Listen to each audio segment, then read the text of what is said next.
సంతోషంగా వారందరూ మరొకసారి బిగ్గరగా ప్రభుకు స్తోత్రం చెప్పండి. సరిపోదు, చాలు. మన స్తోత్రాలపై ఆసీనుడైన, స్తోత్రాలు సరిగా లేకపోతే ప్రభు ఆసీనుడు అవుతాయి. కొంచెం గట్టిగా, కొంచెం బిగ్గరగా, ఆయన సన్నిధి మనకు తోడుగా ఉంటున్నట్లుగా ఇంకొంచెం బిగ్గరగా.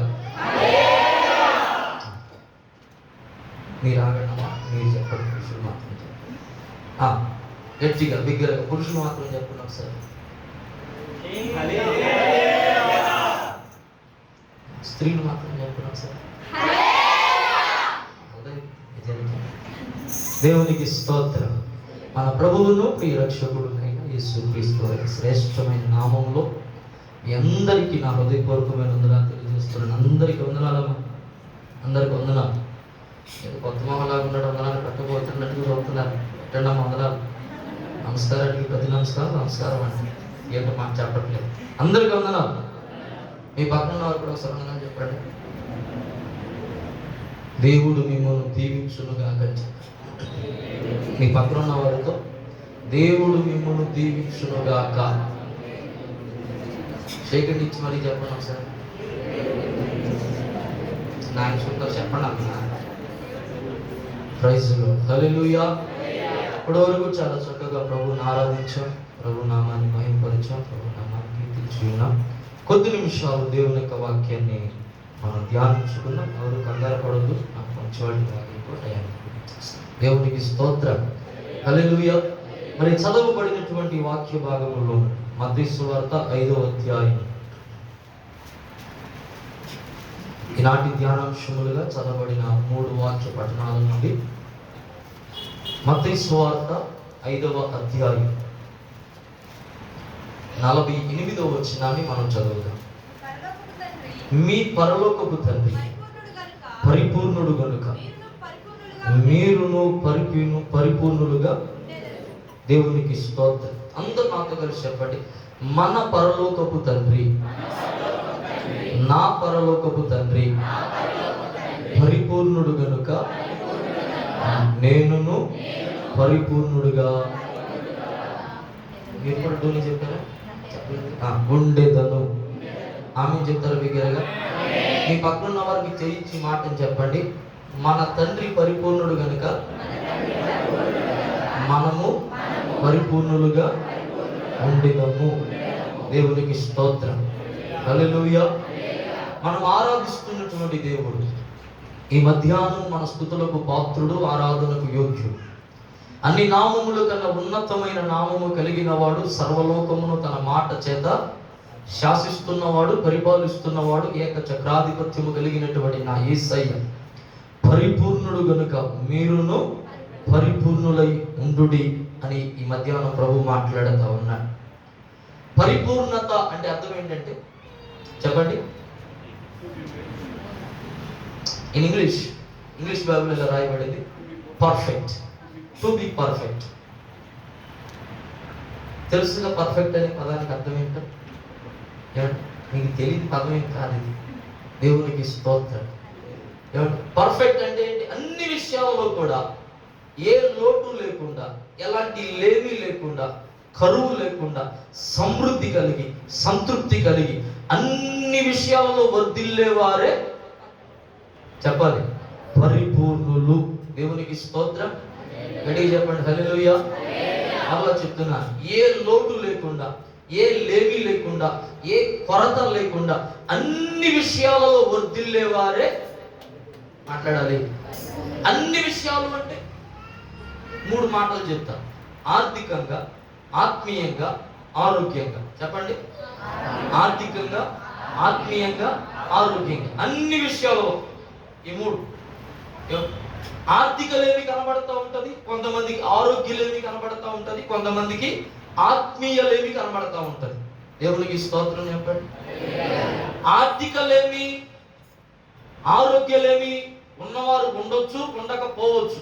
కానీ ఆత్మీయ లేవి మాత్రం 100% చాలా మందిలో కనబడతా ఉందండి. దేవునికి స్తోత్రం. ఇంతకీ ప్రభు మాట్లాడుతున్న ఈ పరిపూర్ణత దేని గురించి అని అంటే, ఈ పరిశుద్ధ గ్రంథానంతటిని కూడా మనం ధ్యానించినట్లయితే ఆయన అంటున్నాడు, మీరు అన్ని విషయాలలో వర్ధిల్లాలి అని అన్నాడు. ఏ విషయాల్లో? అన్ని విషయాలలో వర్ధిల్లాలి అని అన్నాడు. కేవలం ఆత్మీయత విషయంలో వర్ధిల్లడం మాత్రమే కాదు, ఆత్మీయతలో పరిపూర్ణులుగా ఉండడం మాత్రమే కాదు, ఆత్మీయతలో మీరు సంపూర్ణమైనటువంటి మాన్యతలోనికి రావడం మాత్రమే కాదు, ఆత్మీయతలో మీరు క్షేమాభివృద్ధి కలిగి ఉండడం మాత్రమే కాదు, మీరు ఆరోగ్యంగా పరిపూర్ణతలోనికి రావాలి, ఆర్థికంగా పరిపూర్ణతలోనికి రావాలి అని విశ్వసించిన వారందరూ గట్టిగా స్తోత్రం చెప్పండి. హల్లెలూయా. ఈ పక్కన వారికి చెప్పండి, నువ్వు ఆత్మీయంగా, ఆర్థికంగా, ఆరోగ్యంగా పరిపూర్ణతలోనికి వచ్చుదువు గాక అని పలకండి. ఆమేన్. గట్టిగా చెప్పాలి ఆమేన్. హల్లెలూయా. ఈ మూడింట్లో ఏది కరువైన నేను అంటానండి, ఈ యాత్ర ముందుకి సాగుతుంటారు చెప్పండి, సాగు. ఈ మూడింట్లో ఏది లోపించినా ఈ యాత్ర ఆగిపోతుంది కానీ అడుగులు ముందుకి పడవు. ఈ మూడింటిలో ఏ విషయంలో లోపము కనబడినా, ఎందుకో ఏదో ఒక కోల్పోయిన అనుభవం, ఏదో మనకి దూరపరచబడినటువంటి అనుభవం, ఏదో అసంతృప్తి కలిగినటువంటి అనుభవం మన జీవితాల్లో కనబడతా ఉంటుంది. ఈ మధ్యాహ్నం ప్రభు అంటా ఉన్నాడు, ఆ అసంతృప్తిని, ఆ కలిమిని, ఆ లేమిని, ఆ లోటును పూడ్చడానికి ఈ మధ్యాహ్నం ప్రభు మనతో మాట్లాడుతున్న మాట, నేను పరిపూర్ణుడనై ఉన్నాను గనుక మీరును పరిపూర్ణులై ఉండాలి. దేవునికి స్తోత్రం చెప్పండి అని అనగానే ప్రభు కూడా చెప్పారు. ఏమన్నారు? ఉండుదురు అని అన్నాడు. మాట చదువుతారా? మీ పరలోకపు తండ్రి పరిపూర్ణుడు కనుక మీరును పరిపూర్ణులుగా ఉండెదరు. చాలా సందర్భాలు అన్నాడు, జాగ్రత్తగా చూచుకొనుడి అన్న మాటకు అర్థం ఏంటంటే, ఇట్ ఈస్ నాట్ పాసిబుల్. అది మన వల్ల కాదు. ఏది మన వల్ల కాదు? అన్ని కోణాల్లో పరిపూర్ణులుగా ఉండడం మన వల్ల కాదు. చాలా సందర్భాలు అందంగా రెడీ అవ్వాలని ప్రయత్నిస్తాం, కానీ ఎక్కడో చోట మాట్లాడాలి, ఎక్కడో చోట ఏంటమ్మా. దేవునికి స్తోత్రం చెప్పండి గట్టిగా హల్లెలూయా. ఈ మధ్య మొన్న శుక్రవారం కూడా చెప్పాను కదా, ఏమండి, ఒక ఫ్యామిలీ మ్యారేజ్ ఫంక్షన్కి వెళ్తా అంట, మొత్తం మ్యాచింగ్ చేసుకున్నారంటే, భార్య, భర్త, పిల్లలు కూడా. కానీ మ్యాచ్ సంబంధం ఏంటో తెలుసా? చెప్పాలి, మనస్సు. పైకి మ్యాచ్ అయిపోయింది కానీ లోపల ఏమంటుందా? పరిపూర్ణత ఎక్కడో చోట లోపంగానే కనబడతా ఉంది. ఏదో ఒక లోటు మానవునిలో కనబడతానే ఉంది, ఏదో ఒక కొరత మానవుని వెనక్కి లాగుతానే ఉంది. దేవునికి స్తోత్రం గట్టిగా చెప్పాలి. హల్లెలూయా, హల్లెలూయా. ఇదిగో సిరియా దేశానికి సైన్యాధిపతి అయిన వాడు ఒకడు ఉన్నాడు. వాడి పేరేంటి? నయమాన్. వాడు అన్ని విషయాల్లో ఎక్కడున్నాడు? గనుడుగా ఉన్నాడు. అన్ని విషయాలలో గనుడుగా ఉన్నాడు. వాడికి లోటు అనేది లేకుండా బయటికి జీవిస్తూ ఉన్నాడు. వాడికి అసలు కొరత అనేది లేకుండా బయట మనుషుడు ఎదుట కనబడతా ఉన్నాడు. కానీ ఇంటికి వెళ్ళి చూస్తే చెప్పండి, గుమ్మము బయట ఉన్న ఆనందం గుమ్మం లోపల లేదు, గుమ్మం బయట ఉన్న నవ్వు గుమ్మము లోపల లేదు, గుమ్మం బయట ఉన్న సంతోషం గుమ్మము లోపల లేదు. దేవునికి స్తోత్రం. ఈ విషయాన్ని ఒక చిన్నది పసిగట్టి అంటా ఉంది, అయ్యా నీ జీవితంలో యజమానుల దగ్గరికి వెళ్ళంటానమ్మా, యజమానుడికి ఉన్నటువంటి లోపం నాకు తెలిసింది, ఆ లోపం వల్లనే పరిపూర్ణత అనేది ఈ కుటుంబంలో చెప్పాలి లేకుండా పోయింది. ఇప్పుడు ఆ పరిపూర్ణత రావాలి అని అంటే నా యజమానుడు ఎక్కడుండాలి? షోమ్రోనులో ఉన్న నా ప్రవక్త దగ్గర ఉండాలి. దేవునికి స్తోత్రం గట్టిగా చెప్పాలి హల్లెలూయా. ఇప్పుడు నేను అడుగుతున్నాను, మన జీవితాల్లో పరిపూర్ణత రావాలి అంటే మనం ఎక్కడ ఉండాలి? మనకు ఒక యజమానుడు ఉన్నాడు. ఆ యజమానుని పేరేంటి? నజరేయుడైన యేసు. ఆ యజమానుని దగ్గరికి మనం రాగలిగితే ఆయన అంటున్నాడు, నేను పరిపూర్ణుడను గనుక మిమ్ములను పరిపూర్ణులనుగా మార్చెదను. దేవునికి స్తోత్రం గట్టిగా చేద్దాం హల్లెలూయా, హల్లెలూయా. కొన్ని విషయాలను మనం ధ్యానించుకుంటూ అలా ముందుకు వెళదాం. 2 అంశాలు. మొదటి అంశం, పరిపూర్ణతలోనికి రావాలి అంటే మనం ఏం చేయాలి? రెండవ అంశం, ఏ విషయాలలో మనం పరిపూర్ణులుగా మారాలి? ఒకటి, పరిపూర్ణులం అవ్వాలంటే ఏం చేయాలి? అర్థమవుతుందా? 2, పరిపూర్ణతలోనికి రావాలి. ఏ విషయాల్లో మనం పరిపూర్ణతలోనికి రావాలి? ఈ 2 అంశాలను ధ్యానించి వాక్యాన్ని మనం ముగించుకుందాం. ఆదికాండం. ఈ పరిపూర్ణత అనేటువంటి పదాన్ని ఇంగ్లీష్ బైబిల్లో పర్ఫెక్ట్ అని మెన్షన్ చేసి, ఈ పదాన్ని తెలుగు తర్జుమాలోకి వచ్చేసరికి పలు పర్యాయాలు, పలు అర్థాలలో, పలు మాటల్లో, పదాలలో దీన్ని రాశారు. ఒక్కొక్క చోట నిందారహితుడు అని అన్నాడు ఈ పర్ఫెక్ట్ అనేటువంటి పదాన్ని. ఒక్కొక్క చోట యథార్థ హృదయుడు అని అన్నాడు. ఒక చోట ఏ దోషము లేనివాడు అని మాట్లాడాడు. ఒక చోట ఏ మచ్చ లేనివాడు అని మాట్లాడాడు. ఒక చోట కళంకము లేనివాడు అని మాట్లాడాడు. ఒక చోట ఏ డాగు లేనివాడు అని మాట్లాడాడు. ఇంకా చాలా విషయాలు ఉన్నాయి కానీ చెప్పడానికి. పర్ఫెక్ట్ అనేటువంటి మాటను ఈ బైబిల్ గ్రంథంలో పర్యాయాలు వివిధ పదాలతో దానిని రాయడం జరిగింది. ఆ వచనాలు మనం కాస్తంత శ్రద్ధ పెట్టి చదవగలిగినట్లయితే, ఇది ఆదికాండము 6వ అధ్యాయం 1వ వచనాన్ని మనం చదివితే అక్కడ ఒక భక్తుడు కనబడుతూ ఉన్నాడు. నరులు భూమి మీద విస్తరింపనారంభించిన తరువాత కుమార్తెలు వారికి పుట్టినప్పుడు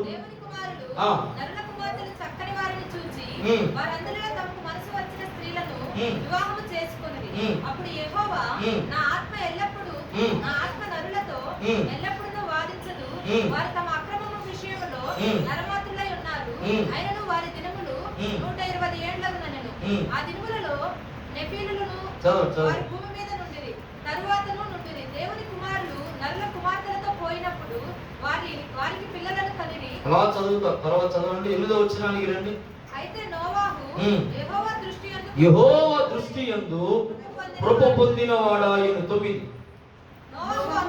ఇదే నోవాహు నీతిపరుడును తన తరములో నిందారహితుడనై ఉండెను. చాలా దేవునికి స్తోత్రం చెప్పాడు. ఇదిగో ఆ తరములో ఒక మిస్టర్ పర్ఫెక్ట్ ఉన్నాడు. ఆయన పేరేంటి? మాట్లాడాలి. ఆయన పేరేంటి? Bible the mister perfect, the number 1 అని పిలువబడిన వాడు ఎవరు అని అంటే మాట్లాడుతుందా? నోవాహు. దేవునికి స్తోత్రం చెప్పండి. ఇతడంటే అతని తరములో నిందారహితుడుగా దేవుని దృష్టికి కనబడ్డాడు. ప్రభు అంటున్నాడు, నోవాహు, నీ తరములో నీలాంటి నీతిపరుడు ఒకడును లేడు. నీ తరములో నీలాంటి నిందారహితుడు ఒకడును లేడు. ఇదిగో నీవు నా దృష్టికి యథార్థవంతుడు అయి ఉన్నావు. నీవు నా దృష్టికి ఎలా కనబడుతున్నావు తెలుసా? ఏ లోపము లేని, ఏ మచ్చ లేనటువంటి ఒక ఏమండి పరిపూర్ణుడుగా నా దృష్టికి కనబడతా ఉన్నావు అని ప్రభు మాట్లాడుతూ, ఆ పరిపూర్ణత రావడానికి గల కారణం ఏంటంటే నోవాహు తాను జీవించినటువంటి దినములు ఏం చేశాడంట? దేవునితో నడిచాడు. అక్కడే ఆ వచనంలో రాయబడి 9లో నోవాహు దేవునితో కూడా నడిచినవాడు. అందరూ నాతో కలిసి మాట చెప్పండి. నోవాహు దేవునితో కూడా నడిచినవాడు. కాబట్టి ఏమయ్యాడు? పరిపూర్ణుడు అయ్యాడు. దేవునికి స్తోత్రం చెప్పండి. సామెత ఒకటి ఉంది, ఏమండి? 6 నెలలంట మాట్లాడాలి, చేస్తే దేవునికి స్తోత్రం చెప్పండి. వాడు వీడవుతాడో లేదో తెలియదు కానీ నాకు మాత్రం వీడు మాత్రం వాడు అయిపోతాడు.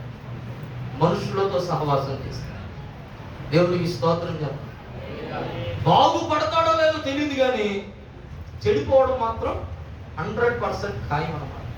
కానీ దేవునితో మనం సహవాసం చేయగలిగితే, దేవునితో మనం నడవగలిగితే, దేవునితో మనం నడిచేటువంటి ఒక అనుభవంలోనికి రాగలిగితే, అన్ని విషయాలలో దేవుని మనం ముందు పెట్టుకుని, అన్ని విషయాలలో దేవుని ఆధారం చేసుకుని, అన్ని విషయాల్లో దేవుణ్ణే కేంద్రముగా చేసుకుని మనం ఆయనను వెంబడించగలిగితే, ప్రభు అంటున్నాడు, ఒక పరిపూర్ణమైనటువంటి కృపలోనికి మనము వస్తాము అని ఈ మధ్యాహ్నం ప్రభు మనతో మాట్లాడుతున్నాడు. దేవునికి స్తోత్రం.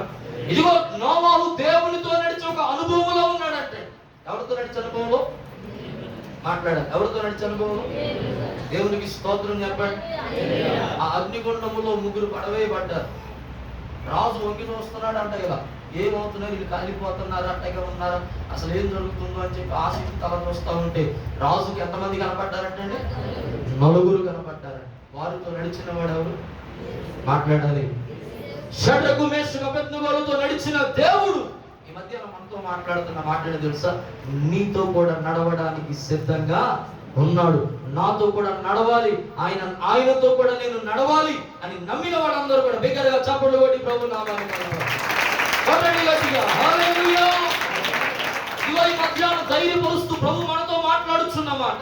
నువ్వు ఆపత్కాలములో ఉన్న, అంధకారములో ఉన్న, చీకటిలో ఉన్న, శత్రువుల మధ్య సంచరించుచు ఉన్న, ఇదిగో నిన్ను పరిపూర్ణతలోనికి తీసుకురావడానికి, ఆయన నీతో నడవడానికి సిద్ధంగా ఉన్నాడు. ఎలా ఉన్నాడంట? ఆమేన్ చెప్పండి.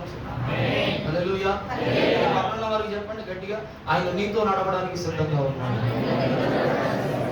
మీతో మీకు చెప్పుకోండి, నా ప్రాణమా, నా యేసయ్య నాతో నడవడానికి సిద్ధంగా ఉన్నాడు. నువ్వు ఎట్టి పరిస్థితుల్లోనూ తొందరపడొద్దు. దేవునికి స్తోత్రం. హల్లెలూయా.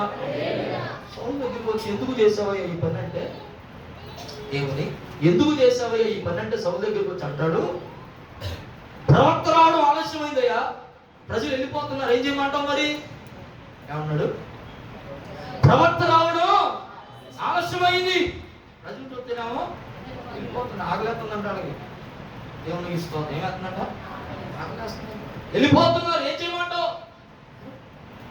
ప్రజలు వెళ్ళిపోతున్నారని, ఏదో అయిపోతుందని, ఏదో జరిగిపోతుందని మనము భ్రమపడి దేవునిని విడిచిపెట్టి మనం వెళ్ళడం తప్ప, ప్రభు అంటున్నాడు ఆయన చేతుల క్రిందంట మనం, ఆయన బలిష్టమైన రెక్కల క్రింద దీన మనస్కులై మనం ఉండినప్పుడు మాట్లాడాలి. ఆయన మనల్ని ఏం చేస్తాడు? తగిన కాలమునందు మనలను హెచ్చించే దేవుడు. గట్టిగా స్తోత్రం చెప్పండి.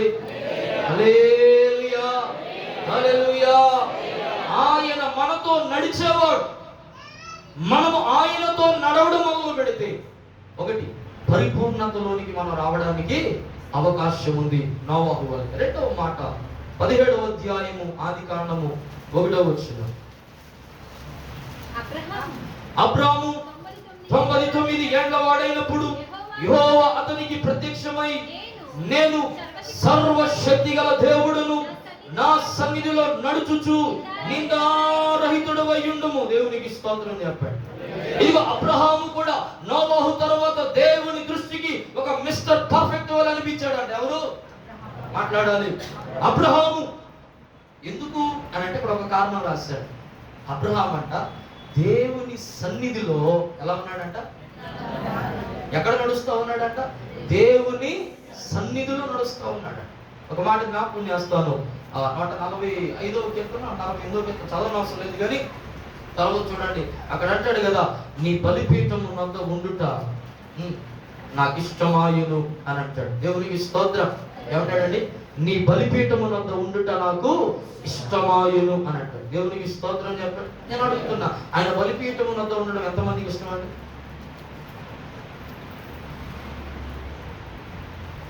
ఇదిగో అబ్రహాము దేవుని సన్నిధిలో నడుచుచు దేవుని దృష్టికి నిందారహితుడిగా కనపడ్డాడు. అబ్రహాము జీవితంలో మచ్చ లేదు. ఆత్మీయ కోణంలో దీన్ని ఒకసారి మనం అర్థం చేస్తాం. ఆత్మీయ కోణంలో దీన్ని మనం ఆలోచన చేసినట్లయితే ఆత్మీయ లోటు అనేది అబ్రహాము జీవితంలో లేదు. దేవునికి స్తోత్రం. కానీ ఒక లోటు కనబడతా ఉంది. ఆ లోటు ఏంటంటే చెప్పండి, సంతాన లోటు. పిల్లలు లేదు అబ్రహాము.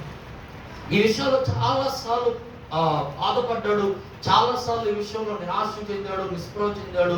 చాలా సందర్భాల్లో కొన్ని రాంగ్ డెసిషన్ తీసుకోవడానికి కూడా మరి అబ్రహాము ఆలోచన చేయసాగాడు. ఆ సందర్భాలన్నింటిలో కూడా ప్రభు మాట్లాడుతూ వచ్చిన మాట ఏంటి తెలుసు? అబ్రహాము తొందర పడొద్దు. ఏం చెప్పాడండి? తొందర పడొద్దు. ఎందుకు అబ్రహాముతో పలు పర్యాయాలు దేవుడు మాట్లాడుతూ వచ్చాడు అని అంటే, అబ్రహాం అంట దేవుని సన్నిధిలో ఎదిగిన ఒక అనుభవంలోనికి వచ్చాడు. ఈ మధ్య ప్రభు మనతో మాట్లాడుతున్న రెండవదిగా, మనం పరిపూర్ణులుగా మారాలంటే ఒకటి ఆయనతో నడిచే వారంగా ఉండాలి, రెండు ఆయన సన్నిధిలో నడిచే వారంగా ఉండాలి. చెప్పండి, ఆయనతో నడిచే వారంగా ఉండాలి, రెండు ఆయన సన్నిధిలో, ఆయన మందిరములో, ఆయన సహవాసములో మనం గడిపే వారంగా ఉండాలి అని ప్రభు మాట్లాడుతున్నాడు. మూడవ మాటగా లేవీయులకు రాసిన లేవియా కాండం 22వ అధ్యాయం, లేవియా కాండము 22వ అధ్యాయం 21వ వచనాన్ని మనం చదువుతాం.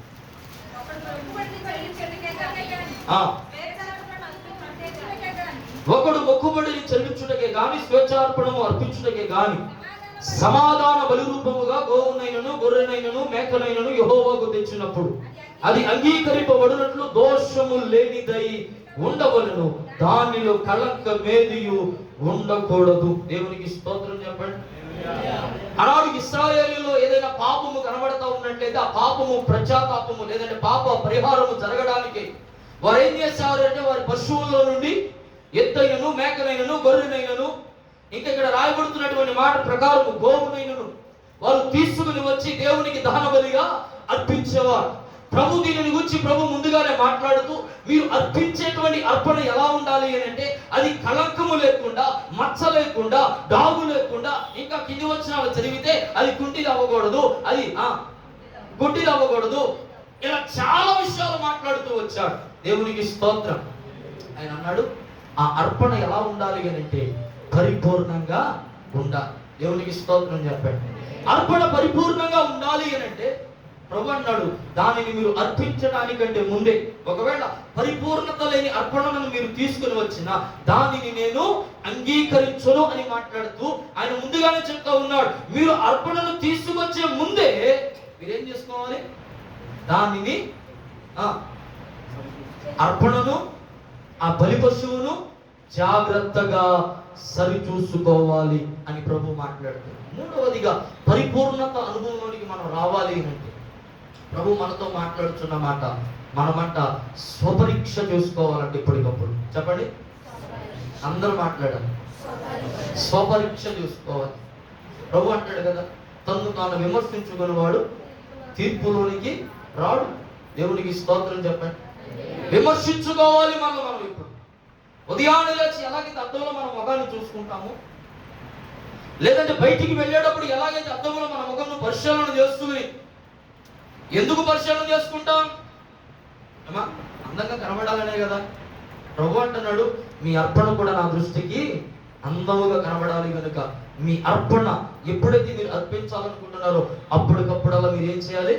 మిమ్మల్ని మీరు స్వపరీక్ష చేసుకోవాలి. దేవునికి స్తోత్రం చెప్తారు. హల్లెలూయా. ఈ మధ్యాహ్నం అడుగుతున్నాను మీరు అర్పించే అర్పణ ఏమండి? ఇగో బైబిల్ గ్రంథంలో మనం చూస్తా ఉన్నట్లయితే ఇద్దరు అర్పణ తీసుకుని వచ్చారు ఆ ఆది కాలంలో, కయీను హేబెలు.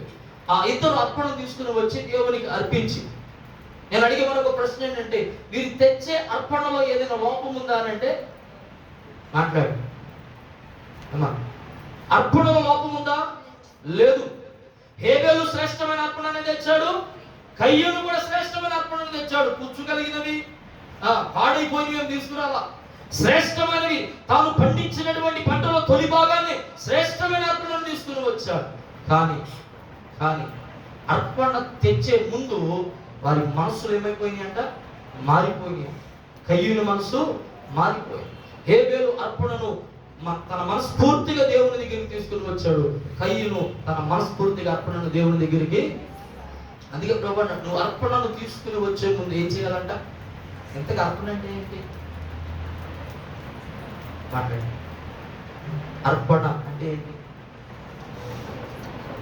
మా మందులో అడిగిన అర్పణ ఏమన్నది? కానుక అర్పణ ఏంటంట? కానుక వస్తాం కదా, కానుక అర్పణ. చాలా మందిలో ఉన్నటువంటి ఒక ఏమంటారు దీన్ని తప్పుడు అభిప్రాయం ఏంటి అని అంటే అర్పణ అనగానే కానుక కాదండి. దేవునికి స్తోత్రం చెప్పండి. హల్లెలూయా. అర్పణ అంటే కానుక మాత్రమే కాదు, కొన్ని పర్యాయాలు కానుకను గురించి కూడా అర్పణ పదాన్ని వాడాడు. కానీ బైబిల్లో అర్పణ అంటే ఏంటో తెలుసా? మాట్లాడాలి. సజీవయాగముగా మా శరీరము సమర్పించి సంపూర్ణ శుద్ధి నొందా శుద్ధాత్మను సగితివి. సజీవయాగముగా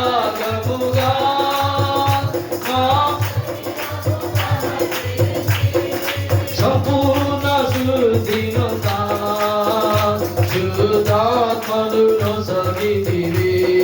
స్తోత్రం చెల్లింతును స్తుతి స్తోత్రం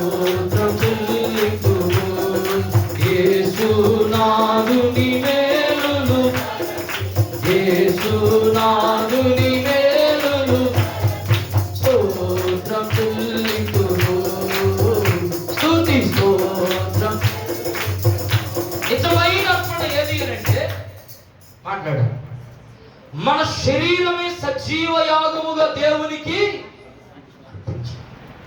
స్తోత్రం చెప్తామా?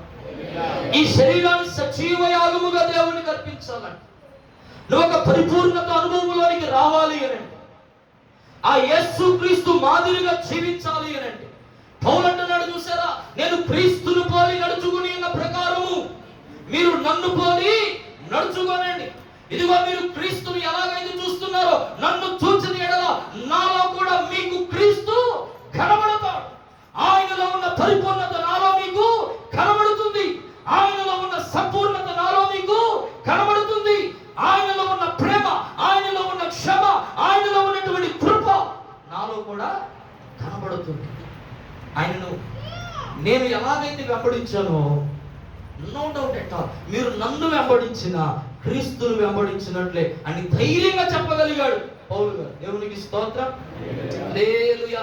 కారణం ఏంటో తెలుసా?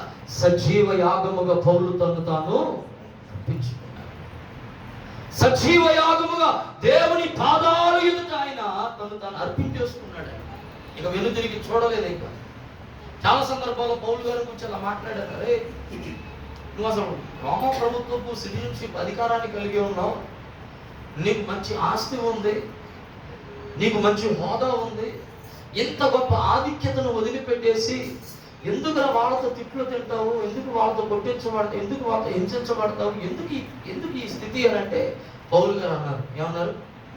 బ్రతుకుట చావైతే మాట్లాడాలి, బ్రతుకుట క్రీస్తు కొరకే, చావైతే లాభమే. దేవునికి స్తోత్రం చెప్పండి. సజీవ యాగముగా అర్పించబడటం అంటే ఏంటో తెలుసా? ఇక చావైనా వెను తిరిగి చూడకూడదు. దేవునికి స్తోత్రం చెప్పండి గట్టిగా, హల్లెలూయా, హల్లెలూయా. చావైనా వెను తిరిగి చూడకూడదు అన్నమాట. ఇప్పుడు అర్పణ కొరకు దేన్ని తీసుకుని వెళ్ళాలి చెప్పండి? బలి పశువు అంటే బలయ్యేదాన్ని తీసుకుని వెళ్ళాలి, కానీ తనకు అడ్డం కూపేదాన్ని తీసుకెళ్తే ఏమవుతుంది? అర్పణ మాట్లాడండి అమ్మా, ఏమవుద్ది? ఇప్పుడు ఇస్సాకు అన్నాడు, అబ్రహాం తీసుకెళ్తా ఉన్నప్పుడు, నానా అన్నీ ఉన్నాయి కానీ, అప్పుడు అబ్రహాము మాట అన్నాడు. ఏమన్నాడు? యెహోవా ఈరే, ఆయన చూసుకుంటాడయ్యా. దేవునికి స్తోత్రం. కాస్త ముందుకెళ్ళిన తర్వాత మరలా అడిగాడు, నానా అన్నీ ఉన్నాయి, బలి పశువేది? ఈ పిల్లలకి చాలా యాంగ్జైటీ ఉంటుంది కదా, మాట్లాడండి అమ్మా, పిల్లలకి చాలా యాంగ్జైటీ ఉంటుందా లేదు? దేవునికి స్తోత్రం చెప్పండి. మళ్ళీ అడిగాడు, మరలా అబ్రహాం ఏమన్నాడు? యెహోవా ఈరే. మళ్ళీ అడిగాడు కాకుండా ముందుకెళ్ళిన తర్వాత అప్పుడు అబ్రహాం అన్నాడు, నాన్న ఇన్నిసార్లు అడిగితే ఎన్నిసార్లు అబద్ధం చెప్పమంటావురా, ఇక నా వల్ల కాదు, కానీ ఆ బలి పశువు నువ్వే. దేవునికి స్తోత్రం. మారు మాట్లాడకుండా ప్రభు ఎప్పుడు ఆ పొదలో ఉన్నటువంటి గొర్రెను గురించి మాట్లాడాడు? కత్తి పైకెత్తినప్పుడు. కత్తి పైకెత్తాడు అని అంటే ఆల్రెడీ బలిపీఠం మీద ఎవరిని పెట్టినట్టు? ఇస్సాకును పడుకోబెట్టాడు. అయినా మారు మాట్లాడాడా ఇస్సాకు? దేవునికి స్తోత్రం చెప్పండి, హల్లెలూయా. కారణం ఏంటో తెలుసా? అబ్రహాము పెంచిన విధానం సజీవ యాగముగా దేవునికి అర్పించబడటం. అది ఆదాము మొదలుకొని కూడా ఆ అర్పించబడే విషయంలో ఆదాము మొదలుకొని తన బిడ్డలకు నేర్పిస్తూనే వచ్చా.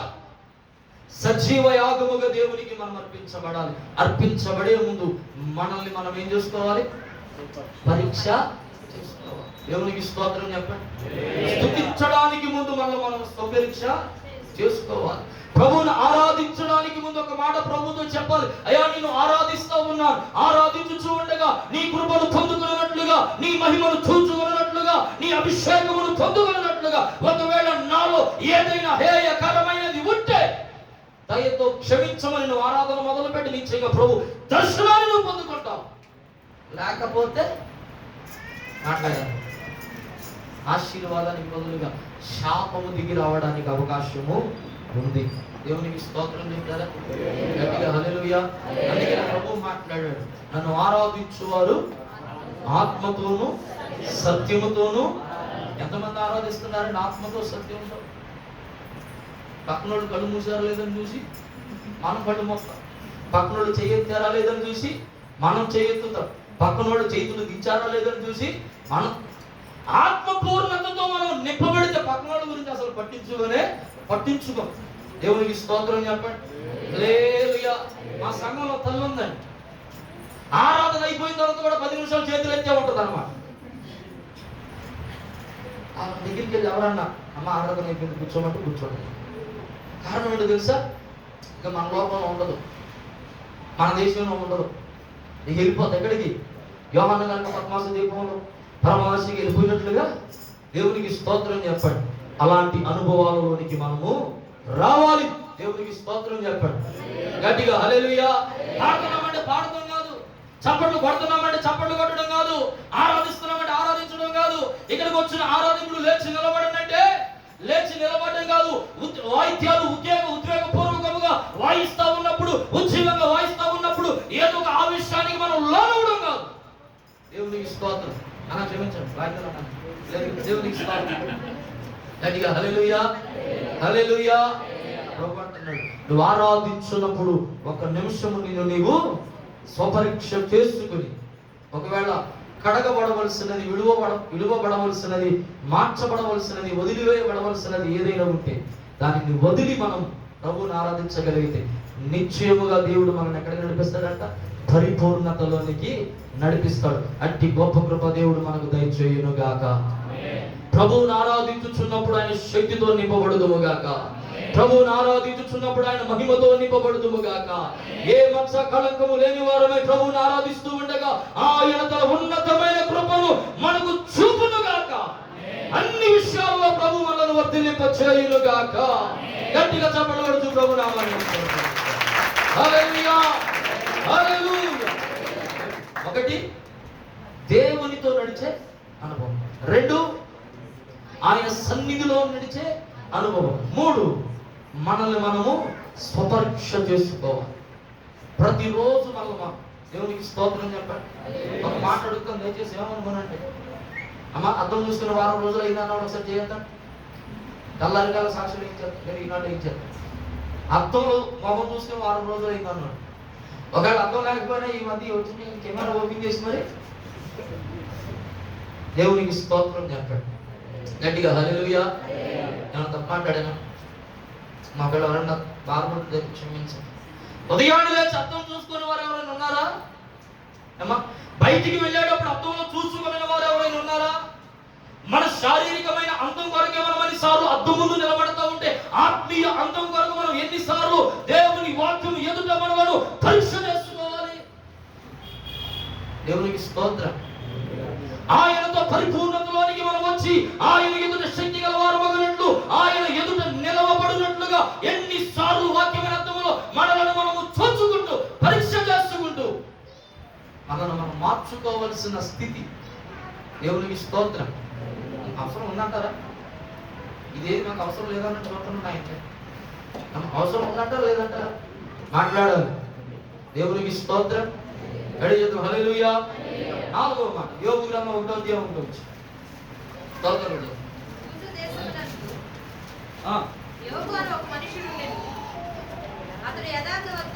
అతడు యథార్థవంతుడును న్యాయవంతుడనై ఎవడు ఎలా ఉన్నాడంట? దేవునికి స్తోత్రం చెప్పండి. యోబు గ్రంథాన్ని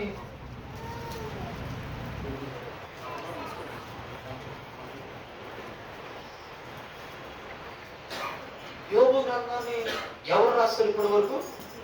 మాట్లాడారు.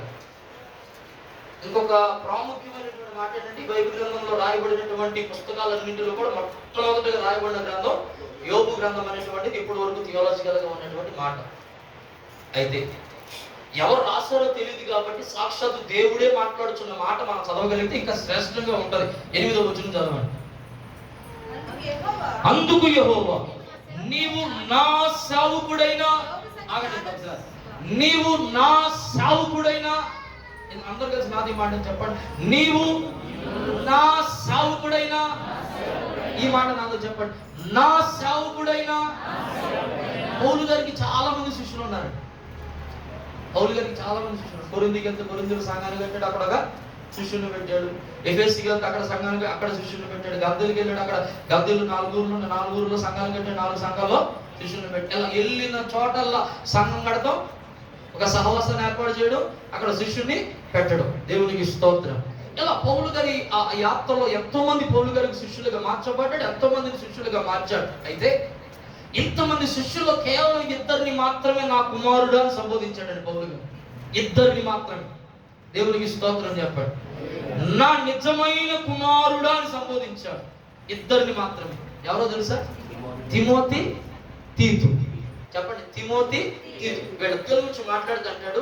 విశ్వాసమును బట్టి నా నిజమైన కుమారుడు తిమోతి. దేవునికి స్తోత్రం చెప్పాలి.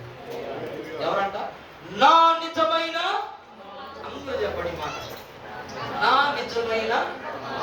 ఒక ప్రశ్న మీ గుండెల మీద చేసుకుని చెప్పండి.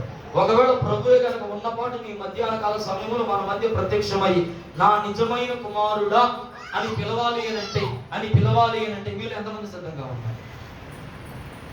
హలో, మిమ్మల్ని నమ్మ అడిగింది, ఎంతమంది సిద్ధంగా ఉన్నారు? బల నమ్మకమైన మంచి దాసుడా అని పిలవబడుటకు మీరు ఎంతమంది యోగ్యత కలిగిన వారుగా ఉన్నారు? చెప్పండి. దేవునికి స్తోత్రం చెప్తారు. హల్లెలూయా, హల్లెలూయా. ఆలోచించాల్సిన విషయం ఇది. మాట్లాడరా? ఆలోచించాలో వద్దా? ప్రభు మన ఎదుట నిలవబడి ఏమని పిలవాలి మనల్ని?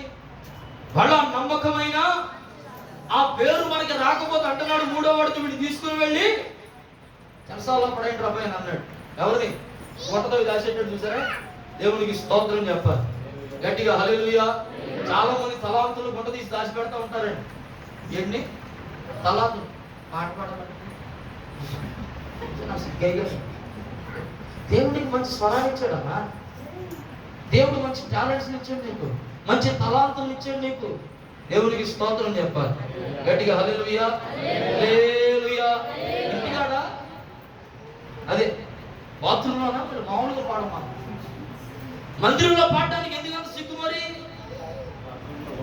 దేవునికి స్తోత్రం చెప్పండి గట్టిగా. హల్లెలూయా, హల్లెలూయా.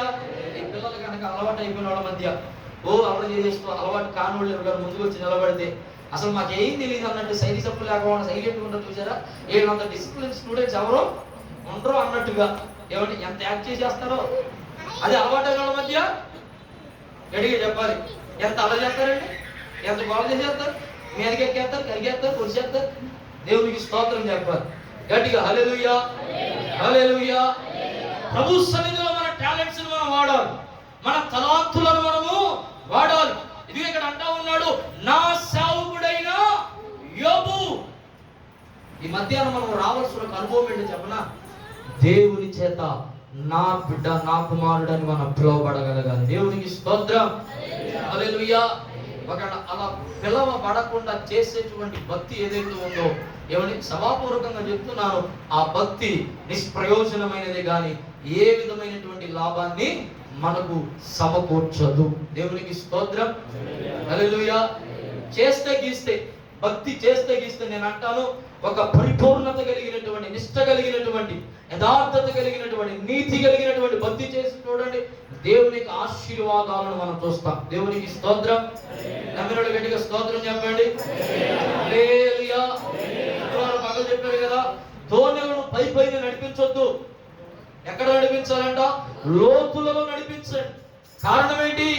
ఇదిగో లోతులలో దేవుడు నీకు విస్తారమైన ఆశీర్వాదాలు దాచుంచాడు. దేవునికి స్తోత్రం.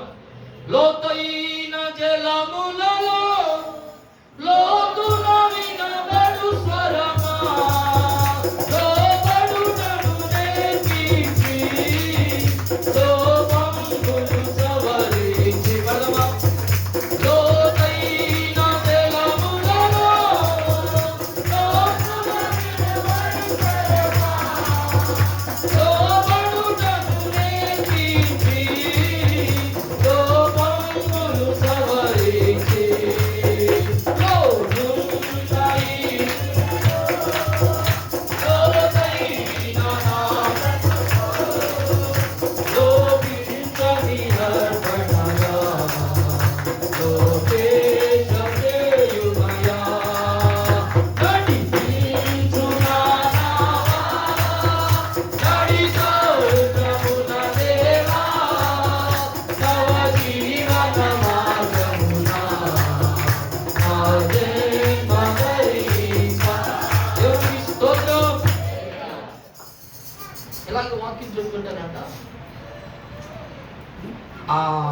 వాక్య సందేశంలో పాస్టర్ గారు చెప్పారంట, ఇదిగో మీ కొరకు దాచబడినటువంటి ముత్యాలు ఉన్నాయి, వెళ్ళి వెతికిన వారందరికీ మాట్లాడాలి, దొరుకుతాయి అని అనగానే నేను చెప్పాను, నలుగురు బయలుదేరారు.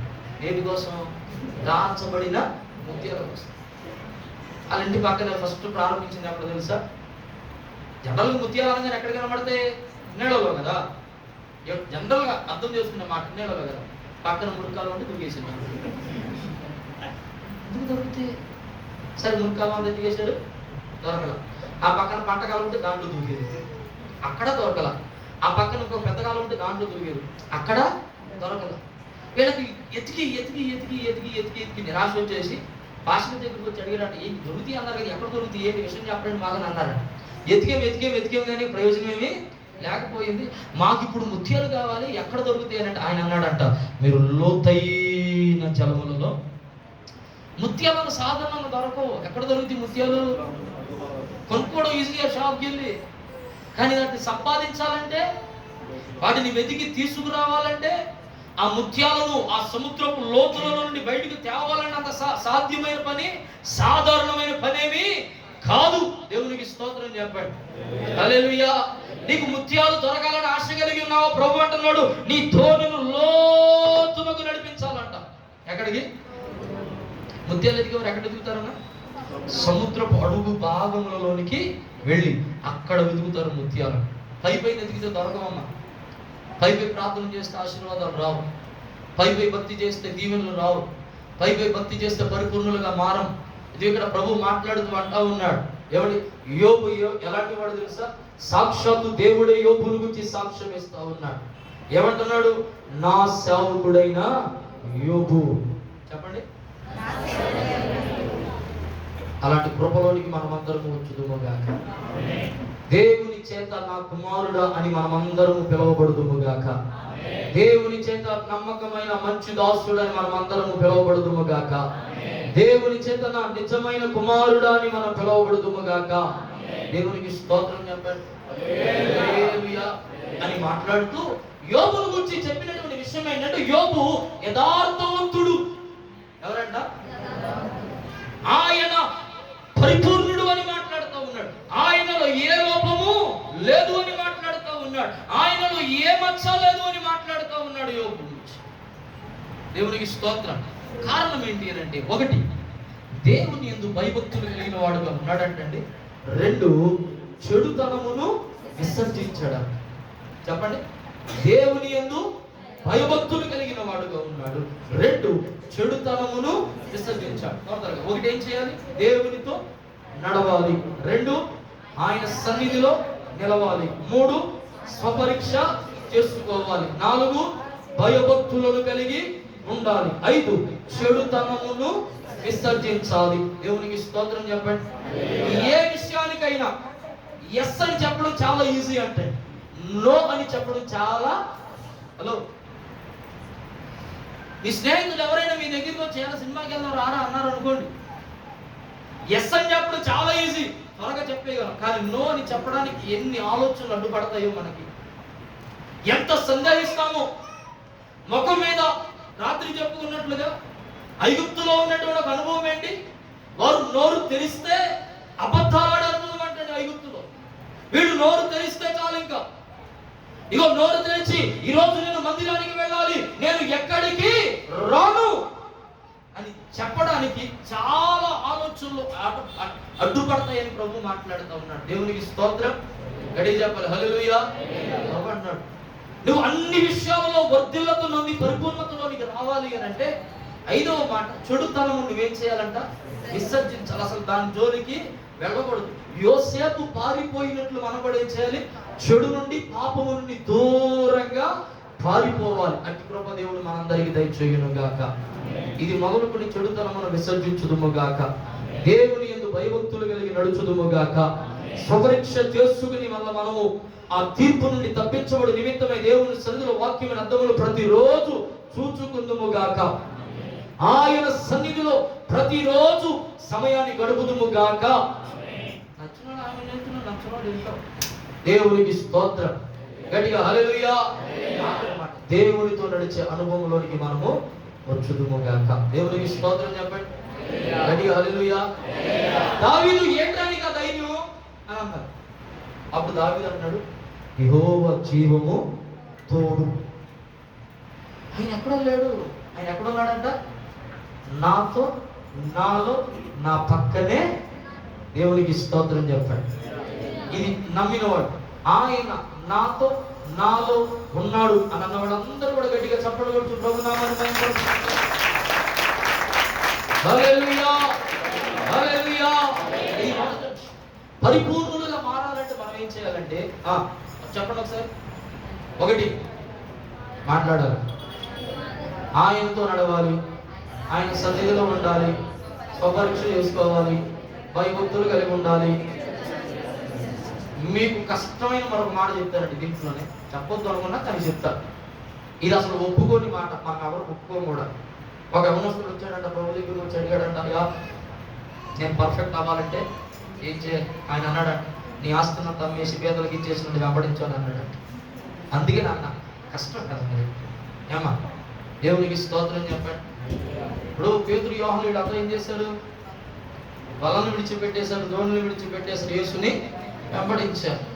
ఆయన అన్నాడు, పరిపూర్ణతలోనికి రావాలి ఏంటంటే అన్ని విడిచిపెట్టి మాట్లాడారు, ఆయనను వెంబడించారు. అట్టి గొప్ప కృప దేవుడు మనకు దయచేయును గాక. త్వరగా వచనాలు చెప్తాను, త్వరగా మీరు రాసుకుని చదవండి. ప్రభు ఏ విషయాల్లో మనల్ని పరిపూర్ణులుగా చేయాలనుకుంటున్నాడు అని మనం చూసినట్లయితే, మొదటి యోహాను పత్రిక 1వ అధ్యాయం 4వ వచనం. త్వరగా చాలా వచనాలను త్వరగా చదివండి. సంతోషము పరిపూర్ణమగాలి. అలాగే 2వ యోహాను పత్రిక 1:12 అక్కడ కూడా రాయబడింది, మీ సంతోషము పరిపూర్ణం అవ్వాలని. మీరు యోహాను సువార్త 3వ అధ్యాయం 29వ వచనం చూసినా, 17వ అధ్యాయం 11వ వచనం చూసినా, 16వ అధ్యాయం 24వ వచనం చూసినా, 17వ అధ్యాయం 13వ వచనం చూసిన వచనాలన్నింటిలో కూడా రాయబడిన విషయం ఏంటంటే, మీ సంతోషము పరిపూర్ణం అవ్వాలి. చెప్పండి. ప్రభు మొట్టమొదటిగా ఏ విషయంలో మనల్ని పరిపూర్ణంగా అవ్వాలని కోరుకుంటా ఉన్నాడు అని అంటే, సంతోషపడే విషయంలో పరిపూర్ణం అవ్వాలి. దేవునికి స్తోత్రం చెప్పండి. అన్నీ ఉన్నాయి అయ్యా, కానీ అదొక్కటే కరువైపోయింది. దేవునికి స్తోత్రం. అబ్రహాము జీవితంలో అన్నీ ఉన్నాయి, కానీ కొదువైంది ఒకటే. ఏంటి అని అంటే సంతోషము. ఇక్కడ ఒక మాట వాడతాను, ద పర్ఫెక్ట్ ఫ్యామిలీ. ఎప్పుడు అవుతుంది అది చెప్పండి. ప్రభు నా నరుడు ఒంటరిగా ఉండడం ఇష్టం లేదని ముందే చెప్పేశాడు ఆయన. కాబట్టి సాటి అయినా సరే పర్ఫెక్ట్ అయిపోయిందా అని అంటే ఇంకా అవ్వాలా? ప్రభు అన్నాడు కదా, ఇద్దరుగా ఉన్న మీరు ముగ్గురు అవ్వాలి. అప్పుడు దేవునికి స్తోత్రం చెప్పండి. హల్లెలూయా. ఇద్దరుగా ఉన్న మీరు ఏమవ్వాలన్నాడు? మాట్లాడతలా నలుగురు అయితే నలుగురు, 5గురు అయితే 5గురు. మీ ఓపిక, దేవుని కృప. దేవునికి స్తోత్రం. గట్టిగా చెప్పండి హల్లెలూయా, హల్లెలూయా. ఏమండి పర్ఫెక్ట్ ఫ్యామిలీ ఎప్పుడవుతుందో తెలుసా? ఆ కుటుంబంలో భార్య, భర్త, బిడ్డలు కలిసి ఉన్నప్పుడు అదొక మాట్లాడుతున్నా పరిపూర్ణమైన కుటుంబం. ఒకవేళ ఈ పగటి కాల సమయంలో అలాంటి పరిపూర్ణత ఎక్కడైతే లోపించిందో, నిశ్చయముగా దేవుడు ఆ లోపమును తీసివేసి తన ఉన్నతమైన కృపలో పరిపూర్ణతలోనికి నడిపించునుగాక. గట్టిగా చెప్పాలి హల్లెలూయా. చక్కటి సాక్ష్యం చెప్పిందండి. అన్నీ ఉన్నాయి, ఆర్థికంగా స్థిరపడిన తర్వాత. కానీ ఈ మాటలను బట్టి వచ్చేటువంటి బాధను చూసారా? అది నేను అనుభవించిన వాడిని. మాకు 22లో మ్యారేజ్ అయింది, 23, 24 దేవునికి స్తోత్రం చెప్తాం. ఇంచుమించుగా 2.5 సంవత్సరాలు మాకు పిల్లలు లేరండి. చాలా మంది విషయం ఏంటంటే పెళ్ళైన 6 నెలలకు మొదటి ఏదమ్మా పండే కాయ ఏమి లేదా, విశేషం లేదా అని మొదట దేవునికి స్తోత్రం చెప్పాలి. గట్టిగా హల్లెలూయా. చదువైన 6 నెలలుగా మొదలెట్టేస్తారమ్మా. ఏంటి సంపాదించేది లేదా? ఇంటికి కూర్చుని తింటాను. ఒక మాట చెప్పాలంటే చివరికి తల్లిదండ్రులు కూడా ఏమంటారు తెలుసా? 6 నెలలు అయిపోయిన తర్వాత తల్లిదండ్రులు కూడా అంటారండి. అబద్ధమా? హలో, అబద్ధమా? తల్లిదండ్రులు కూడా అంటారు. వీళ్ళు కావాలని అనేది కాదు కదా తల్లిదండ్రులు. ఈ బయట మాటలన్నీ అన్ని మాకు వీళ్ళకు కూడా విసిగెత్తిపోయి, ఎరా ఎందుకురా వెళ్ళేదైనా చేసుకోవచ్చు, దేవునికి స్తోత్రం చెప్తారా గట్టిగా హల్లెలూయా. ఇలాంటి సంతోషము లేని ప్రతి చోట దేవుడు ప్రభు యొక్క తన సంతోషాన్ని దయచేయునుగాక. మనలను ఆయన సంతోషములో పరిపూర్ణతలోనికి నడిపించునుగాక. గట్టిగా చెప్పాలి ఆమేన్ హల్లెలూయా. నువ్వు ఏ విషయంలో కొదువ కలిగి సంతోషము లేకుండా ఉన్నావో ఆ విషయంలో మరలా తిరిగి సంతోషము పొందుకున్నట్లుగా నీ జీవితంలో ఉన్న లోటులన్నీ యేసు నామములో తీర్చబడునుగాక. ప్రభువే దగ్గరుండి ఆయన మన కొరతలన్నీ తీర్చునుగాక, ప్రభువులన్నిటినీ తీర్చునుగాక, లోటులన్నిటినీ పుచ్చునుగాక. సంతోషం లేమి ఇక మనకు ఉండకుండునుగాక. గట్టిగా చెప్పాలి ఆమేన్. ఇది మొదలుకొని సంతోషభరితులమై సాగుదుముగాక. రెండవ మాట 1 యోహాను పత్రిక 4వ అధ్యాయం 18వ వచనం.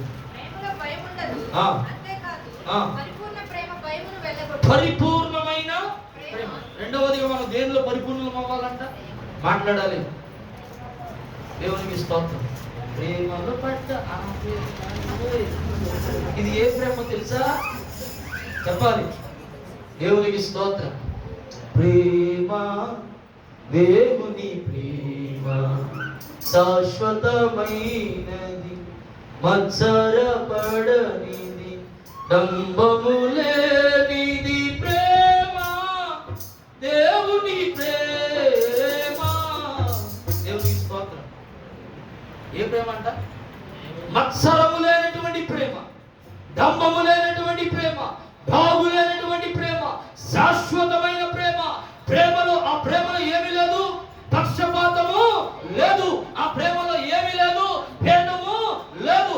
అంతటను అందరినీ ప్రేమించేటువంటి ఒక ఉన్నతమైన ప్రేమ. ఎవరి ప్రేమ? నా యేసయ్య ప్రేమ. ఆ ప్రేమ నీలో పరిపూర్ణతలోనికి రావాలి. దేవునికి స్తోత్రం చెప్తారు గట్టిగా హల్లెలూయా హల్లెలూయా. ఏమో ప్రేమిస్తున్నావా చెప్పండి. ఒక సహోదరుని అయ్యా ప్రభుకి నీ హృదయంలో స్థానం ఇవ్వాలి ఇవ్వాలి ఇవ్వాలి అని బలంగా వాక్యాన్ని బోధిస్తామంటే పాస్టర్ గారు వాక్యం అయిపోయిన తర్వాత ఆ సహోదరుడు చాటాడంటారు. ఎట్టమంటారు? 4 గదులు ఉన్నాయా? ఒక గదిలోనేమో మాట్లాడు, ఒక గదిలోనేమో చెప్పాలి వారికి చోటించానా, ఒక గదిలోనేమో చెప్పాలి సంపాదనకి వీటికి చోటించానా, ఇంకో గదిలోనేమో మీకు చెప్పకూడదు, ఇంకో ఆఖరి గది ఉంది, ఆ ఒక్క గది ఖాళీగా ఉంది. మరి దేవునికి స్తోత్రం గట్టిగా చెప్తాం హల్లెలూయా. అమ్మ అలాంటి హృదయాలు ఏమైనా ఉన్నాయి ఇక్కడ? ప్రభువు కంటే మన హృదయాన్ని చేయాలి సమర్పించాలి. దేవుని ప్రేమతో మనం నింపబడాలి. దేవునికి స్తోత్రం. మీ పక్కన వారికి చెప్పండి, దేవుని ప్రేమతో నింపబడాలి. ఆమేన్. ఎడికి చెప్పాలి ఆమేన్ హల్లెలూయా. ఇంకా మీరు చదవగలిగితే 1 యోహాను పత్రిక 2వ అధ్యాయం 5వ వచనంలో కానీ, కొలస్సీయులకు రాసిన పత్రిక 3వ అధ్యాయం 14వ వచనంలో కానీ మాట్లాడుతున్న మాట, మీ ప్రేమ పరిపూర్ణం అవ్వాలి. దేవునికి స్తోత్రం చెప్తారు. ఎలాంటి ప్రేమ అనంటే, నా యేసయ్యకి ఎలాంటి ప్రేమ అనంటే, అందరూ చీకొట్టేసి, ఇంటి వారు చీకొట్టేసి, ఊరి వారు చీకొట్టేసి, బంధువులందరూ చీకొట్టేసి, ఊరు వెలుపల ఒక పాకేసి, ఆ పాకలో వారిని కట్టిపడేసి, వారు బయటికి రాకుండా, ఎక్కడికి వెళ్ళకోకుండా, వారు అసలు ఆ పాకలో నుంచే అడుగు బయటికి వేయకుండా సంఖ్యలతో బంధించిన వారి యొద్దకు వెళ్ళేటువంటి ప్రేమ. దేవునికి స్తోత్రం హల్లెలూయా హల్లెలూయా. అసలు కనీసం వాసన వచ్చిన ఆ దుర్వాసనకి దగ్గరకు కూడా రానటువంటి వారి దగ్గరకు కూడా వెళ్ళి వారిని పరామర్శించి, వారిని ఆదుకుని, వారిని ముద్ది, వారిని బాగుపరిచేటువంటి ప్రేమ నా యేసు ప్రేమ. దేవునికి స్తోత్రం హల్లెలూయా. ఒక ఆయన అడిగాడు, ఆయన నన్ను కూడా ప్రేమిస్తున్నాడా? ఏమైంది? నేను పచ్చి తాగుపోతున్నాయ్యా. పర్లేదు, నువ్వు పచ్చి తాగుపోతున్నా ఆయన నిన్ను ప్రేమిస్తా. నేను పచ్చి తిరిగిపోతున్నాయ్యా, పర్లేదు ఆయన నిన్ను ప్రేమిస్తాడు. అయ్యా నేను పచ్చి మోసగాడినయ్యా, పర్లేదు ఆయన నిన్ను ప్రేమిస్తాడు. నేను పచ్చి అబద్ధికున్నాయ్యా, పర్లేదు ఆయన నిన్ను ప్రేమిస్తాడు. అయ్యా అసలు ఆయన ప్రేమించడానికి నాడు ఏ యోగ్యత లేదయ్యా.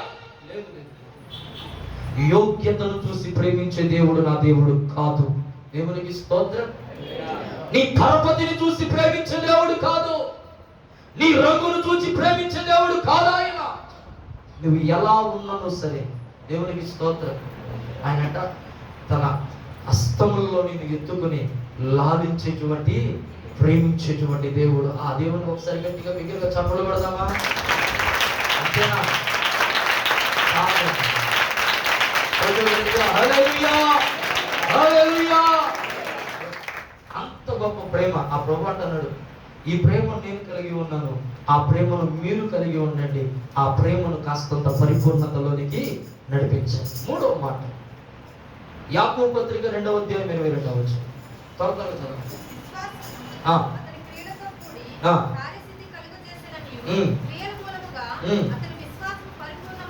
అతని విశ్వాసము ఏమవ్వాలంట? పరిపూర్ణం అవ్వాలి. మూడవది ఏం పరిపూర్ణం అవ్వాలి? ఒకటి, మీ సంతోషము పరిపూర్ణం అవ్వాలి. రెండు, మీ ప్రేమ పరిపూర్ణం అవ్వాలి. మూడు, మీ విశ్వాసము పరిపూర్ణం అవ్వాలి. కాబట్టి ఆవగింజంత విశ్వాసము మీకు ఉండిన ఎడల చెప్పండి. ఎందుకు ఆవగింజతో పోల్చాడు? చూడటానికి అది చాలా చిన్నగా ఉంటుంది, ఏమంటే పనికి రానటువంటిదిగా ఉంటుంది, యోగ్యత లేనటువంటిదిగా ఉంటుంది. చెప్పాలి, అంత పైకి అంతా వేసుకున్న తర్వాత చివరికి బయట పారేసే దాంట్లో అది కూడా ఉంటుంది. దేవునికి స్తోత్రం. అవును కదండి. ఇప్పుడు సాంబార్లో ఆవాలని అడిగిపోతే కిందకి వెళ్ళిపోతుంది, ఏ కొన్ని బయట వెళ్తే మిగతా కిందకి వెళ్ళిపోతుంది. ఆ కిందకి వెళ్ళినంత ఎక్కడికి వెళ్ళిపోతుంది? ఇంకా టేస్ట్లోకే కదా. అలాంటి దానితో విశ్వాసాన్ని పోల్చడానికి గల కారణం ఏంటో తెలుసా? దానిలో కొన్ని లక్షణాలు ఉన్నాయి. నెల్లూరు కానీ త్వరగా. మొట్టమొదటిది, అది గుండ్రంగా ఉంటుందంట. ఎలా ఉంటుందంట? గుండ్రంగా ఉంటుందంట. రెండు, దానికి పురుగు పట్టదంట. మూడు, అది కూర వండిన తర్వాత బయట పారేసినా మరలా మొలకెత్తుద్దంట. దేవునికి స్తోత్రం. గట్టిగా చెప్పాలి హల్లెలూయా. ఇంతటి శ్రేష్టమైనటువంటి లక్షణాలు దానిలో ఉన్నాయి కాబట్టి ప్రభు అన్నాడు, నీ విశ్వాసము ఆవగించవలే ఉండాలి. మూడవదిగా మనం ఇందులో పరిపూర్ణం అవ్వాలి, విశ్వాసములో పరిపూర్ణం అవ్వాలి. విశ్వాసములో పరిపూర్ణము కాకపోతే దేవుని కార్యాలను మనము చూడలేము. విశ్వాసము లేకుండా దేవునికి ఇష్టడై ఉండుట అసాధ్యమని హెబ్రీయులకు రాసిన పత్రికలో మాట్లాడుతూ ఉన్నాడు కదా. దేవునికి ఇష్టలము కాకపోతే మనము పరిపూర్ణతలోనికి ఎలా వస్తాం? పరిపూర్ణతలోనికి రావాలి అంటే దేవునికి ఇష్టముగా ఉండాలి. దేవునికి ఇష్టముగా ఉండాలి అంటే విశ్వాసములో రోజు రోజుకు ఒక మెట్టు ఎక్కుతూ మనం పైకి వెళ్ళాలి. కానీ విశ్వాసహీనులముగా, విశ్వాస బలహీనులముగా మనము మారకూడదు. దేవునికి స్తోత్రం చెప్పండి. చెప్పాను కదా, ఉదయం నుంచి సాయంత్రం కష్టపడ్డారని శిష్యులు ప్రార్థన చేశారు.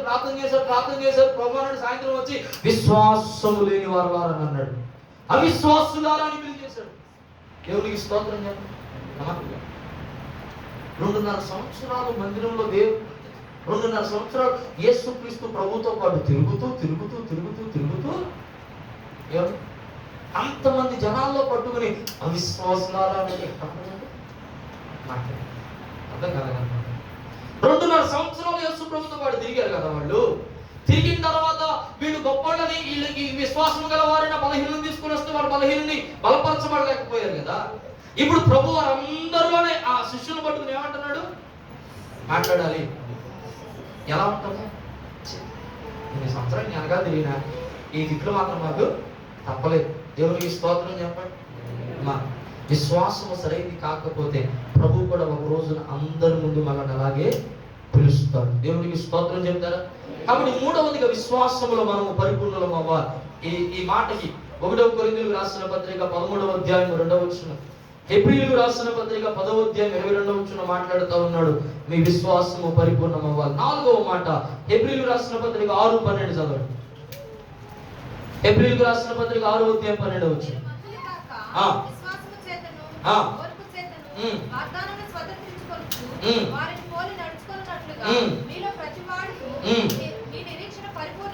మీ నిరీక్షణ పరిపూర్ణమగునట్లు. దేవునికి స్తోత్రం. విశ్వాసము నిరీక్షణ ఒకటి కాదు. విశ్వాసం వేరు, నిరీక్షణ వేరు. విశ్వాసము పరిపూర్ణం అవ్వాలంటున్నాడు, నిరీక్షణ పరిపూర్ణం అవ్వాలంటున్నాడు. విశ్వాసం అంటే ఏంటి? నిరీక్షింపబడు వాటి యొక్క నిజ స్వరూపం. నిరీక్షణ అంటే ఏంటి? ప్రభు చేస్తాడు అనేటువంటి ఒక నమ్మకము, లేదంటే ప్రభు చేస్తాడు అనేటువంటి ఒక ఆశతో మనము ముందుకి కొనసాగడం. దేవునికి స్తోత్రం. గట్టిగా చెప్పాలి హల్లెలూయా, హల్లెలూయా. నాలుగోదిగా నిరీక్షణ విషయంలో మీరు ఏం కలిగి ఉండండి? పరిపూర్ణతలోనికి రావాలి. నిరీక్షణ విషయంలో పరిపూర్ణతలోనికి రావాలి. ఆఖరి మాట 2వ కొరింథీయులకు రాసిన పత్రిక 12:9.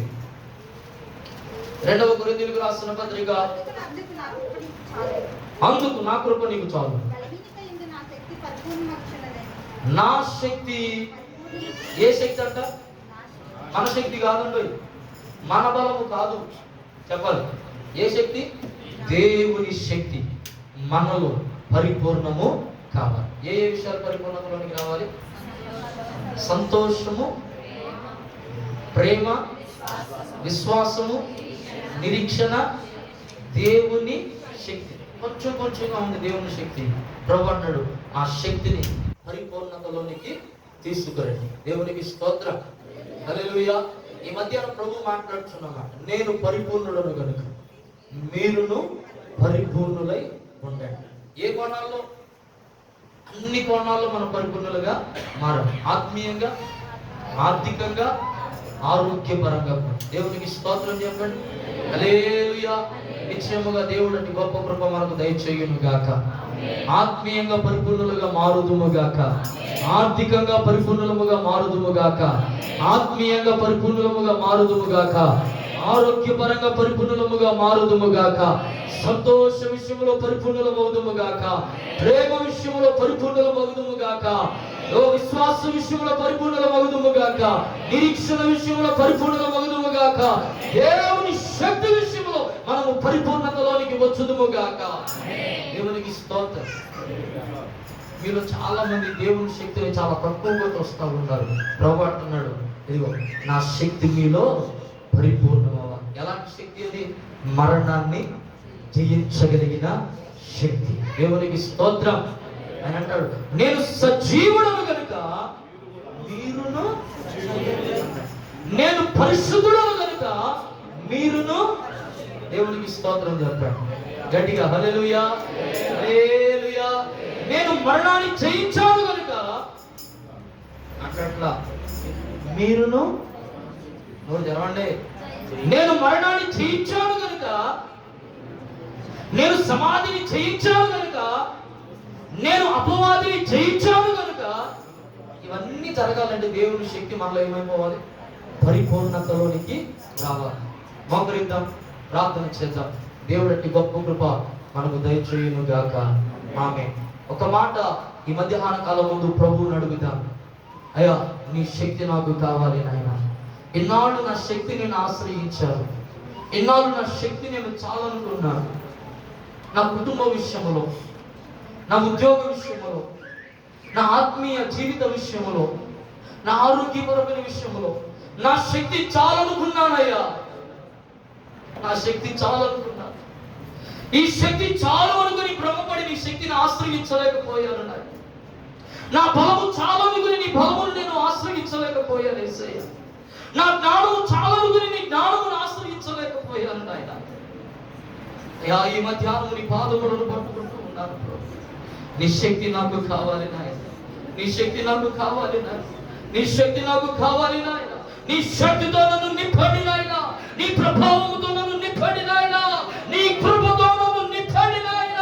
కృప వెంబడి కృప నాకు దయచేయండి నాయన. కృప వెంబడి కృపను పొందుకుందును. కృప వెంబడి కృపను పొందుకుని కృపనివ్వండి నాయన. ఒక కన్నీటి బొట్టు ప్రభు సన్నిధిలో, ఒక మాట ప్రభు సన్నిధిలో, ఒక తీర్మానం ప్రభు సన్నిధిలో నాయన. ఇది మొదలుకొని నీ శక్తి నీడలో నేను ఉంటాను నాయన. నీ శక్తిని ఆశ్రయిస్తానయ్యా. నీ జ్ఞానమును ఆశ్రయిస్తాను నాయన. నీ బలమును ఆశ్రయిస్తాను ప్రభువా. ఇక ఎన్నడూ కూడా నా శక్తిని, నా బలమును, నా జ్ఞానమును ఆధారము చేసుకుని నా అడుగులు వేయను.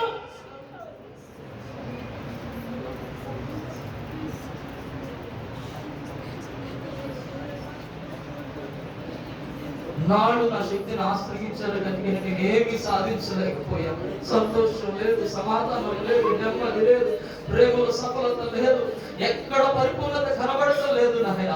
ఆత్మీయ లేమి, ఆర్థిక లేమి, ఆరోగ్యం లేమి నాయన. అన్ని విషయాలు పొదువ, కొరత, కన్నీళ్లు, బాధ, విచారము, కలవరము, హృదయాలను పిండేటువంటి వేదన, రోదన, కృపదల, ఎన్నో ప్రయత్నాలు చేస్తూ ఉన్నారు. అన్నిటిలో ప్రభు కనుక అడుగులు పడతాం. కృపనివ్వండి నాయన, కృపనివ్వండి, కృపనివ్వండి, కృపనివ్వండి. మా స్వరమితో ఒక మాట చెప్పండి అయ్యా. స్వరమితో ఒక మాట పలకండి. యేసయ్యా నీ కృప నాకు కావాలి నాయనా, నీ శక్తి నాకు కావాలయ్యా, నీ బలము నాకు కావాలి నాయనా. ప్రార్థన చేసుకుందాం. అత్యంత కృపా కనికరము కలిగిన మా ప్రియ పరలోకపు తండ్రి, ఈ ఘనమైన శ్రేష్టమైన నామాన్ని బట్టి స్తోత్రం. మరొకసారి బాప్తిస్మం కృప జ్ఞాపకం చేసుకుని సహాయం చేయండి. నేను పరిపూర్ణుడు కనుక మీరు పరిపూర్ణుడు ఇవ్వలేదు. అది స్వార్థ 5:45 నుంచి మాతో మాట్లాడు. పరిపూర్ణతను గురించినటువంటి కొన్ని విషయాలు ఆయన లేఖనాలను భక్తులను జ్ఞాపకం చేసుకుంటూ ఆయన నీ పరిశుద్ధాత్మను రాయించినటువంటి సంగతులను మరొకసారి జ్ఞాపకం చేసుకుంటున్నాయి. కొన్ని విషయాలను మేము నెమరు వేసుకుని ఉన్నాము, కొన్ని విషయాలను మరలా మాకు నాయన మా మదిలోనికి తెచ్చుకొని ఉన్నాము కనుక ఈ విషయాలన్నిటిని బట్టి నాయన తండ్రి ఈ మధ్యాహ్నం నీ పాదములను పట్టుకుంటూ ఉన్నాము. ఎగో తండ్రి నీ శక్తి మాలో పరిపూర్ణం అవ్వాలి అని అంటున్నాడు. ఆ పునరుద్ధారపు శక్తిని, ఆ పునరుద్ధారపు బలమును నాయన మాలో పరిపూర్ణం అగినట్టుగా ఆయన అన్ని వేళలో అన్ని సందర్భములలో నిన్ను వెంబడించేవారముగా, నీతో నడిచేవారముగా, నీ సన్నిధిలో నిలిచేవారుగా నాయన తండ్రి నిన్ను ఆశ్రయించేవారముగా ప్రభు స్వపరీక్ష చేసుకుని మమ్మల్ని మేము సరి చేసుకుని నీ భయభక్తులు కలిగి చెడుతనమును విసర్జించి నీ సన్నిధిలో ఒక నమ్మకమైన సాక్షులుగా, నమ్మకమైనటువంటి కుమారులుగా, బలా నమ్మకమైన మంచి దాసుడా, నా నిజమైన కుమారుడా అని పిలువబడుటకు సహాయం దయచేయండి. మా శక్తిని ఆధారము చేసుకుని కాదు కానీ నీ శక్తిని ఆధారము చేసుకుని మా యాత్రను కొనసాగించుటకు సహాయం దయచేయండి. మా బలమును కాదు కానీ మీ బలమును ఆధారము చేసుకుని మా యాత్రను కొనసాగించుటకు సహాయం దయచేయండి. ఈ యాత్రలో మా జ్ఞానము పనిచేయుటకు వీలు లేదు నాయన. ఒకవేళ ఈ యాత్రలో మా జ్ఞానం, మా బలము, మా శక్తి పనిచేసిన ఎడల అది నాశనమునకే నడిపించును గాని అటు పరిపూర్ణతలోనికి నడిపించదు అని మాతో మాట్లాడుతూ ఉన్నారు కదా. కనుక ఆయన ఈ మధ్యాహ్న కాల సమయంలో నిన్ను ఆశ్రయించి బిడ్డలుగా మూలను మార్చమని అడుగుచు ముందల సమయాన్ని మీ చేతులుగా అప్పగిస్తుండగా మీరు మహిమను పొందుకోనమని యేసు నామమున మీకు అడిగి వేడుకొనుచున్నాము తండ్రి. ఆమేన్. ఆమేన్. అందరూ లేచి నిలబడదాం.